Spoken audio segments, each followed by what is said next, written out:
Hello and welcome. My name is Al-Amri, and today I'll be interpreting this chart titled "There are more women in Congress, but still not many" for my POLS 206 project. As you can see, we have a bar chart right here and it has so many elements. So we're gonna start with the horizontal axis, which corresponds to the Congress sessions.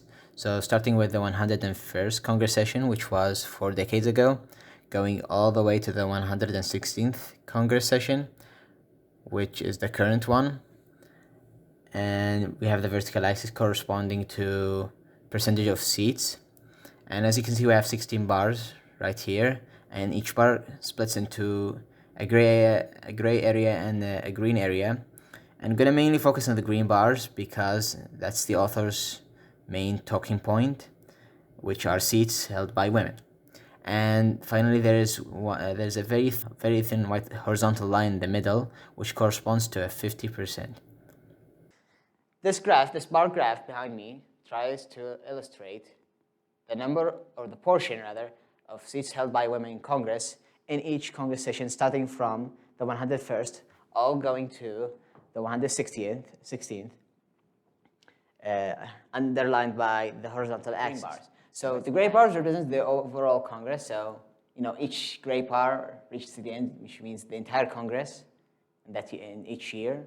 And the green bars, the focus part of this chart, represents the portion held by women. So the purpose of this graph is to show that over time, women gained more seats in Congress. So, does the graph support the author's claims? Well, the author states that women electoral fortunes have improved in the last 40 years.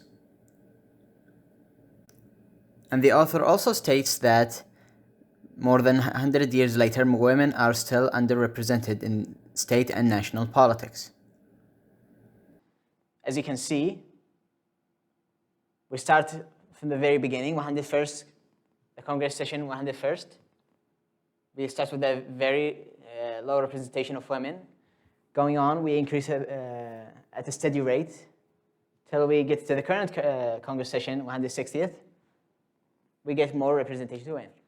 Okay. This bar chart is used to support the author's claim that women are gaining more seats, or that women are not as much as a rare figure as they used to be decades ago.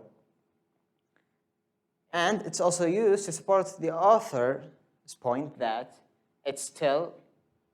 women are still underrepresented in Congress, even though they have been steadily gaining more seats. If you can just look at the last part, you can see, there is this middle part, this middle line, this white middle line. You can see that. The ideal ratio for representation, 50-50. And as you can see, if you just look at the last one, which is the current one, you can see it's still relatively half of where it's supposed to be. And therefore, the graph clearly supports the author's point because the data confirms that women have been gaining more seats in Congress than ever before, and they are still underrepresented. Thanks for watching. This has been a presentation of Al-Amri.